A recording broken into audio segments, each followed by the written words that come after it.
What is going on, guys? Bruin Steel here. Welcome back to another Monday Night Raw WWE broadcast. I'm your host, Bruin Steel, and I'm joined by Canadian Yorker. And today we are recapping the Monday Night Raw that took place March 10th, 2025, and it took place in Madison Square Garden in New York City. And we are on the road to WrestleMania 41. And yes, Canadian Yorker, how's it going tonight? It's going really well. Can't complain. I say it's a busy day, but it's just another talk with you, Blue and Steel, about wrestling and WrestleMania. So it's gonna exciting to be talking about. There's a lot we got to cover. All right, so to start off the show, we have no opening segment. We got a one-on-one match. We got Grayson Waller going one-on-one with main event Jey Uso. Grayson Waller versus Jey Uso. Circling yeet collar and elbow. Waller shoved him the way.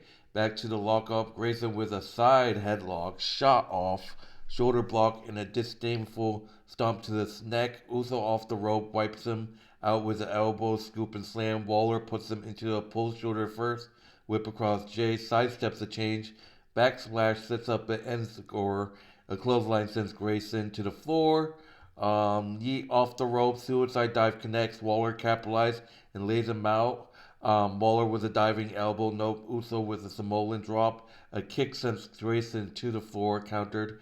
The dive, rolling thunder, reverse STO. So close, rolling elbow gets the super kick. Jay lands one of Austin's series as well off the rope. Jey Uso hits Grayson Waller with a spear to win the match. Jey Uso defeats Grayson Waller by pinfall. Post match, Aton Down Under beat Uso down, but he backbody drops Waller out of the ring and drops Theory with a spear. Uh, he heads up top, diving splash connects, but Gunther's here and chokes Jay out with a Juro clutch. So Jey Uso defeats Grayson Waller by pitfall, but Gunther comes in and attacks Jay. What are your thoughts on Jey Uso defeating Grayson Waller? It's great. Another win, pickup win for Jey Uso. Obviously, Grayson Waller can't beat Jey Uso, but Jey Uso definitely was able to get the win against Grayson Waller, and that's great for him. And it's an interesting. Oh, excuse me. Gunther coming out is just coming out. It's just doing what Gunther does, just coming out and being a coward and attacking Jey Uso is just a coward move. Obviously, he's doing it just to prove that he's the better wrestler than Jey Uso is, and so it's unfortunate that that happened. But these things happen in in WWE from time to time, so almost every night. But what else can you do about it? It's wrestling. All right, so moving on, we got Logan Paul making his entrance and getting on mic. He tries to talk. He's tried to start talking about AJ Styles, but gets drowned by the boos, and it takes him a few tries to get going. He says he doesn't really associate with guys like AJ. He's Logan Paul, and when you hear his name, you think of names like The Rock and John Cena, who has transcended sports and entertainment, and who will do anything to get to the top, so that's why he's shocked that Cody Rhodes turned down The Rock's offer, and it took Cena 20 years to realize nice guys finish last. He tells Rock to consider his soul for sale, the graven asshole he is. He calls Andrew Schultz out of the crowd and asks that he's been given the mic and cudgels him into standing and saying why he came out to MSG tonight. Schultz says he came out for a reason for everyone else did, to see the steel cage match between CM Punk and Seth Rollins. Logan tries to get him to say he came to see him, but Andrew doesn't play along and says nobody came to see him. This is New York City, not Cleveland, Ohio. It's the real city with the real arena, and they want to see real wrestlers. He particularly wants to see AJ Styles tonight, and that leads to Paul to yank him out over the barricade and throw him into the ring. Logan draws him up and hooks him, but Styles makes the save. Styles rushes, Skulls recovers in time to watch AJ hit the phenomenal forearm and high five him. Styles calls him back, but Paul keeps walking, so AJ raises Andrew Skulls' hand and reminds us that all this is New York City. So, what are your thoughts on Logan Paul attacking that guest and AJ making the save.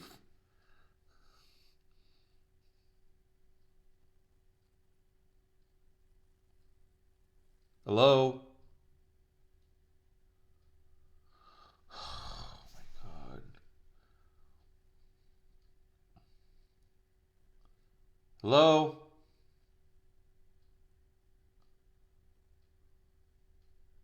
I'm sorry. So AJ Styles, let's just say that Logan Paul is not the same wrestler that AJ Styles is. Logan Paul, obviously AJ Styles is a way more accomplished wrestler than Logan Paul. AJ Styles has more championships than Logan Paul. AJ Styles is has been in more incredible matches than Logan Paul. Logan Paul has only been in the WWE what 3 years. Who does Logan Paul think he is? Talking to the phenomenal one, AJ Styles. I definitely want to see this match go down at WrestleMania. Logan Paul versus AJ Styles, and Logan AJ Styles is going to show up. He's going to show up big, and Logan Paul obviously doesn't know what he's facing and who he's facing. So this is going to be a really interesting interaction between Logan Paul and AJ Styles. I can't wait for it. Alright, so moving on to the next match. We got LWO, Dragon Lee and Rey Mysterio versus The New Day, Kofi Kingston and Xavier Woods in a tornado match. All out brawling from the bell. The babyface is in control with mountain punches and stereo then bulldogs as well going under the ring for plunder. They come up with a table, but New Day cuts them off and waylays them. Walks Xavier Woods mocking tables chant and he slides the table back under the ring. LWO back on their feet and brawling, whipped reverse Woods hard into the barricade, and then they double team Kingston. Babyfaces get the table a second time and succeed in setting up this time. Electric chair on Kofi. He slips out X Chicks dragging up on the apron. Lee caught with a double spine buster. New Day choking LWO in the corner. Lee up top, climbing up with him, jockeying for position. Kingston in the Tree of War. Xavier and Dragon fighting over the top of him. Ray in there too. Frankensteiner take Woods out. Tree of Wolves double stomp from Lee. Mysterio puts Kingston on the second. Ducks Trouble in Paradise. Springboard crossbody. So close. Slide under. Back on the second. 619 it connects. Ray off the top with a splash. Knees up. Cradle. Dragon breaks it up. Lee with a super kick. Clothesline sends Kofi to the floor off the rope. Top kicker. A masked man dives in over the barricade with a Frankensteiner. Jumping headbutt. Rey Mysterio confronts the masked man, but he bounces Mysterio's face off the apron and hits it. Everett duplex from throwing him back. The masked man throws his hands up with a big gracias and runs away from security. Kofi back inside. Woods up top, hitting the up down down on Rey Mysterio. The New Day defeats LWO by pinfall. And the Masked Man, people thought it was Chad Gable, but it wasn't actually Chad Gable. What are your thoughts on New Day defeating LWO in this tornado match? It's a great pickup win for the New Day. We obviously what the New Day has been they've been a tag team for 10, 15 years now. They went from one of the most beloved babyface tag teams to the most hated tag teams as a heel group. And this I think I love to see this. This is such a great turnaround for the New Day. This is great for them to get the win against LWO. Honestly, LWO, let's just face it, man. I think that LWO has not been as interesting uh, as a face group in so much because now that you have Chad Gable helping out, it's great that Chad Gable helped the New Day to get the win against OWO. I definitely think Rey Mysterio, the American Made, and Alpha Academy, they should all feud together because that would make a really interesting storyline. This Rey Mysterio is definitely going to be the perfect guy that's going to end up with LWO and American Made. It's going to make the storyline more interesting. And honestly, let's just say Rey Mysterio and OWO need a push, just to go forward. Maybe we'll see a match between OWO American Made and Alpha Academy and and the New Day, because these guys were like the best of friends, but now they're like the worst of enemies. So it's interesting with that going forward. So let's see how it goes. Alright. All right, moving on. We got Cody Rhodes making his entrance and making a segment. He talks a little about Madison Square Garden. He mentioned that John Cena is not going to be here tonight, and he's told his inner circle of Travis Scott, The Rock, that he won't be here because he'll be in Brussels, Belgium next week. Cody says he doesn't know if he likes that. This is the John Cena who won the United States Championship in the Royal Rumble here at MSG, and apparently that was an easy decision. It's also easy to swing at someone after you kick them in the nuts and you have backup. He doesn't begrudge a legend for calling his shots or having a part-time schedule. What he does begrudge is the day after Elimination Chamber Cena is going to social media. He disrails his point a moment to let the crowd chant so John can hear it at home. He begrudges Cena talking about having the discipline to do what needs to be done even when you don't feel like it. He says you have that mentor where eventually you have to turn to them and say, "Sit down, John, you goddamn moron. Best for business." Nobody defines that better than John Cena, but he thinks that the thousand here tonight knows better because the business has changed. It's always tacky to cite stats, but there's one static that he will never be. One man's delusional, and that's 17. 17 will never happen, but he gets the heartbreaking privilege of beating his hero in his last chance as they find out in real time that Cody is the captain now. So what's your thoughts on the Cody Rhodes segment? Wow, Cody Rhodes certainly had a mouthful to say about John Cena's a portrayal to him at Elimination Chamber, which was shocking to everybody. But let's be honest, John Cena, this has been John Cena's true form all along. John Cena has never been the perfect face. John Cena was a tweener. I'll say it again. John Cena is a tweener. John Cena is a heel masquerading as a face guy. He's like the Palpatine of from Darth Sidious, the Palpatine, the Sith Lord, portraying her to be the Chancellor in the New Republic type of guy. Now that Vince McMahon is no longer there, John Cena can take off his mask. John Cena has revealed himself to be the perfect person that he is. He is now back. He has reverted back to his roots. He's come back home. He's coming home, and we're gonna see an epic showdown between John Cena and Cody Rhodes at WrestleMania, which also brings up another question. This is probably going to be a prediction video for us at WrestleMania, but who's going to be the winner? Who's going to come out? Is it going to be John Cena coming out as WrestleMania champion, or is it going to be Cody Rhodes continuing to be the champion after WrestleMania? Because I think this story kind of goes beyond what happened with what happened last year. Cody Rhodes wanting to win the WWE Championship, but now John Cena, he has the opportunity to become the 17th, to get his 17th championship, and I believe also Charlotte Flair, if she beats Tiffany Stratton at WrestleMania, she'll also get his 17th championship. So if both of them win at WrestleMania, you're gonna have two people beating Ric Flair's record, Ric Flair's daughter, Charlotte Flair, and then you got John Cena beating Ric Flair's record, and they're both doing it as heels. That will be a shocking upset in WWE history. I don't think we've ever witnessed two heels win WWE Championship at the same time. But if it did happen, it's going to be mind blowing. Yeah. All right. Moving on to the next match, we got Bayley versus Raquel Rodriguez in the number one contenders match. So Bayley and Raquel Rodriguez facing off, where the winner faces Lyra Valkyria for the women's Intercontinental Championship. Number one contenders match. Raquel in control early, getting Bayley down to the corner. The role model pops up and runs into a wrist lock and gets slammed to the mat. Haley hammered her with right hands. Raquel cuts her down hard to the corner, sidestep the charge, arm drag black, short arm lateral takes the role model down. Excuse me. Whip to the corner, boot up, elbows to the corner.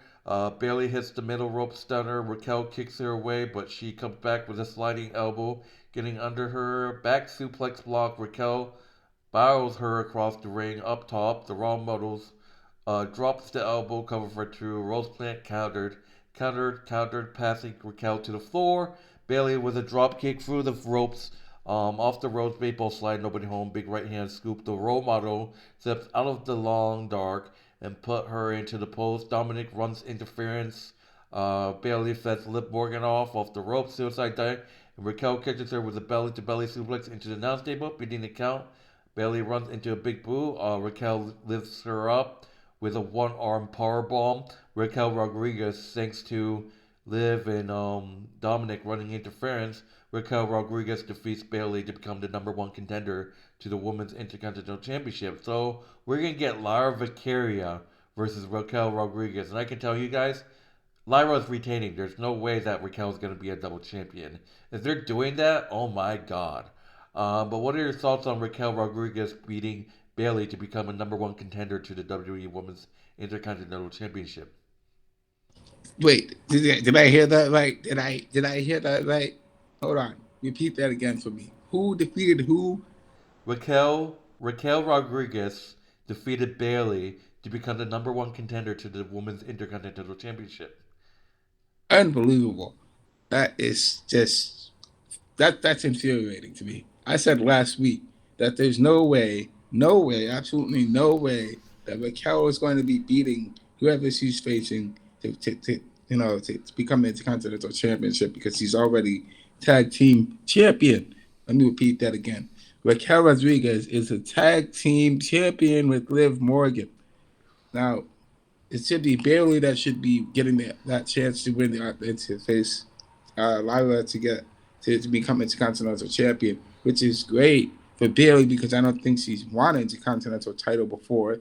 So, but man, but that low down, dirty, conniving, slimy Dominic Mysterio helped Raquel to get the win against Bailey. And why in the world is Dominic Mysterio getting involved in these women's matches? That is just irritating as heck, man. I mean, Dominic Mysterio could be obviously doing better for himself, but he's just it's just annoying. It's annoying as hell, to see Dominic helping women actually win their matches. That just doesn't make any sense at all. He has no purpose being there, but because she's part of the Judgment Day, he's helping her out. Obviously, it's just annoying as heck. I mean, I hope that at least whoever, if Lyra's gonna be there, Lyra should definitely bring some backup to help her win against Raquel because she's gonna need help because Dominic's definitely gonna do something to help Raquel win the Intercontinental title, even though she's already a tag team champion. Um, Obviously, that has to happen. So Lyra, definitely, you got to watch your back. Got to watch your back. Definitely bring some muscle with you, and that muscle will help you against Dominic Mysterio. Yeah.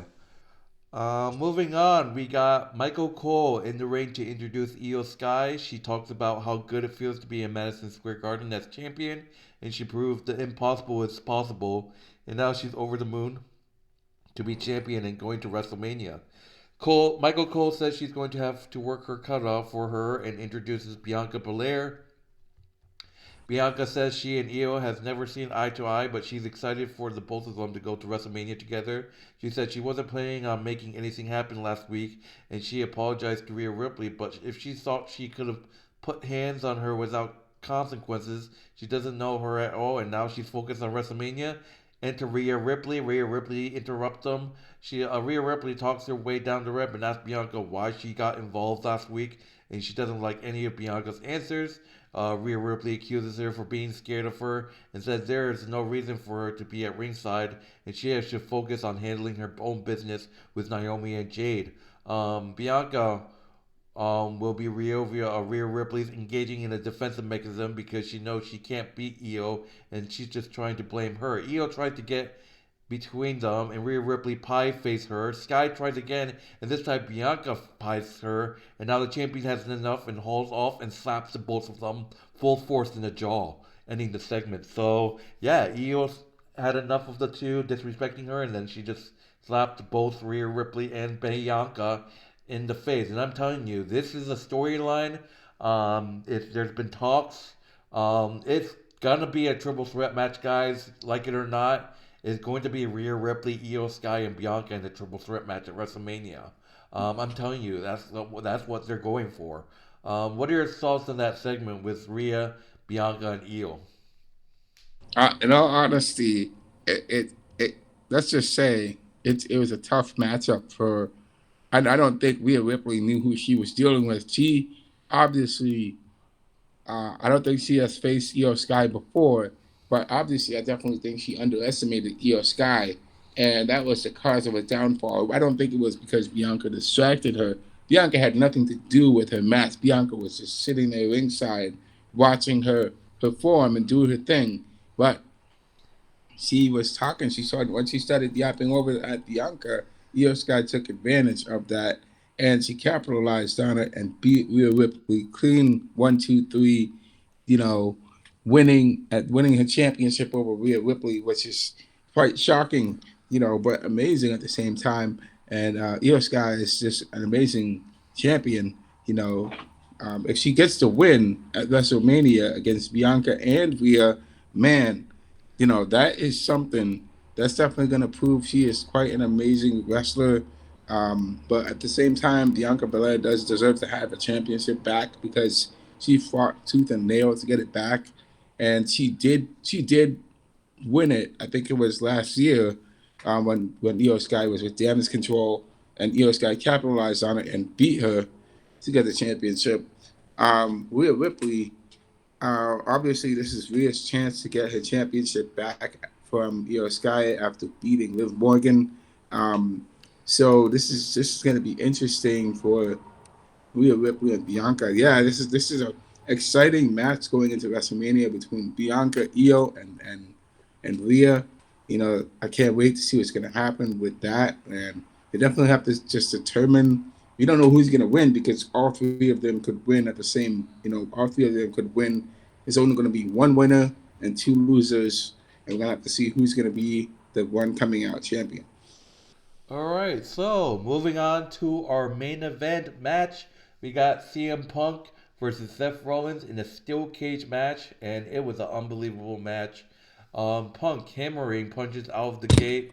Rollins backed him into the opposite corner, each man denying the other the opportunity to ram him into the steel cage. Seth tears CM Punk's shirt off, jabs in return, dreading right hand with it banded into open hand strikes. Punk ducks under, Rollins ducks under. Seth blasts him with hard right hands. The pace slows as the punches continue. CM Punk staggering hard on one knee, rising knee countered, buckle bomb into the cage wall. Rollins opens the door and he's happy to let Punk walk out if he wants, but CM Punk isn't it out, flipping off Seth Rollins with the middle finger, right hands, front kick, counters, powerbomb lift, Punk slips out and grinds him into the cage wall, knee to the back of the head. CM Punk returns the favor of opening the door, and Rollins returns the birds. I guess they flipped off each other. They hate each other. Elbow drops on elbow drop. CM Punk off the second diving elbow connects. A second elbow, a third. Still no. CM Punk climbs all the way on the top of the cage. Seth rolls and gets to his feet. Rollins climbs up top with him, trading punches. Seth Rollins slips but catches him and stands on the top rope. Rollins pulls down the superplex, trading big right hand from their knees to their feet under Huck's counter. Go to sleep, but Rollins kicks out. Getting under him again. This time Rollins counters to a go to sleep into an STS. Punk breaks his grip and reverses into an anaconda vice. Seth's flattening. He gets to the rope, but it means nothing. Knees to Punk back, gouging his eyes, and he finally breaks free and hits a blackout. Punk won't stay down. Rollins tried to figure out his next move. He goes on top to the second. Punk trips him into the turnbuckle and hits the go to sleep. Still, Rollins kicks out. So CM Punk hitting two go to sleep GTSs on Rollins, but he kicked out. Wow. CM Punk hits his own blackout for his own near fall. He approaches the door and Seth calls him back and tells him if he wants it, he has to take it and earn it. Punk clobber him. Fireman carry. Rollins slips out. Fireman carry. Go to sleep of his own. Sets up another blackout. Rolls him over. CM Punk kicks out. Wow. Seth Rollins goes up to the second. Punk on moving. Blackout off the second rope, but Rollins doesn't go for the cover and the crowd gets sided. Roman Reigns is here and he pulls Seth Rollins out of the damn cage and that's the finish. Seth Rollins defeats CM Punk by pitfall by escaping the cage thanks to Roman Reigns. But post match, Roman Reigns hits the Superman punch and spear on Seth Rollins. He throws Rollins' knee first into the steel steps and leans against the barricade like an ornery cat. Roman hits a blackout of his own, so Roman hitting the stomp of his own off of the steps. He drags Seth over to the steps and jaws him at more, measuring his pace. Adam Pearce and the referees and road agents arrive to stop him from advancing. We see Paul Heyman checking on CM Punk in the ring, making Roman Reigns lose it, casting a curious eye on his weapon. He chuckles to himself as he goes to the cage and waylays Punk, throwing him into the cage, walk back and forth to set up a spear. Roman Reigns stands tall and throws his one up while both Punk and Rollins riding in agony and hurt. So yeah, Paul Heyman, you just made a big mistake of your entire life. We'll see what that favor is for Punk is. Seth Rollins defeats CM Punk by escaping the cage thanks to Roman Reigns, but only to have Seth Rollins get attacked by Roman Reigns. What are your thoughts on that match and the finish? Wow. Quite an ending to the match. I was just watching the highlights, man. Um, yeah, Seth Rollins just got the three-piece combo from Roman Reigns. The Superman punch, the spear, and the stomp, and Seth Rollins' own signature move, the stomp to his face, which took him out. Obviously, that would have, taken anybody out right there. But he got a three-piece combo from Roman Reigns, and Roman Reigns is going to do exactly the same thing that Seth Rollins did to him at Elimination Chamber, which was stomp his face on the steel steps. But he got saved by the general manager Nick Aldis. I'm sorry, Adam Pierce. So what is the thing?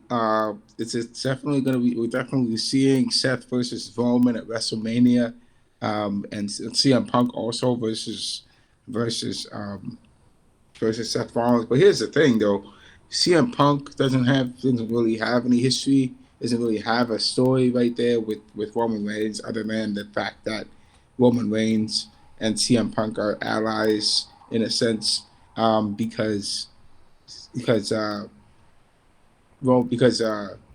Heyman is both their managers, and so I could see maybe we will see, we don't know this yet, but maybe Paul Heyman may turn against Roman Reigns. Maybe the bloodline will change in some way, shape, or fashion. You don't know that, so there's just a lot of speculation that's going to be happening between now and WrestleMania. Unfortunately, I think that CM Punk and Seth Rollins storylines should be left alone. And I understand that Roman Reigns is getting involved because of Seth Rollins, and Seth Rollins doesn't like Roman Reigns. But I do think that this storyline between Seth and CM Punk that just has to be wrapped up in some way, shape, or form. This is great that Roman Reigns is there, and there's really no friction between CM Punk and Roman. But there probably will be future in the future, because Roman Reigns made Seth Rollins win because he brought him out literally, and helped him get his win against CM Punk. So, I mean, Seth Rollins can thank Roman Reigns, I guess, for helping him win. But at the same time, I think that CM Punk's probably going to feel a way about him losing to Seth Rollins because he's getting in his way at WrestleMania. So there's just a lot of things going on um, at the moment right now between now and WrestleMania. So can't wait to see how things are going forward. Alright, so that will do it for our broadcast for Monday Night Raw. Thank you guys for watching. And in terms of grading of this show, I give it a A minus. How about you? I'll give it an A. It was good. Alright, so that will do it, guys. Thank you guys for watching. My name is Bruin Steele. This is Canadian Yorker. Like, subscribe, check out Canadian Yorker's YouTube channel. Link will be in the description, as well as our WWE Wrestling Bros channel, which is our wrestling channel. Link will also be in the description of this video. But that will do it. Thank you guys for watching. My name is Bruin Steele. This is Canadian Yorker. Once again, we will see you guys in the next broadcast, hopefully Sunday night So yeah, enjoy the rest of your evening and take it easy, guys. See you guys later. See you later.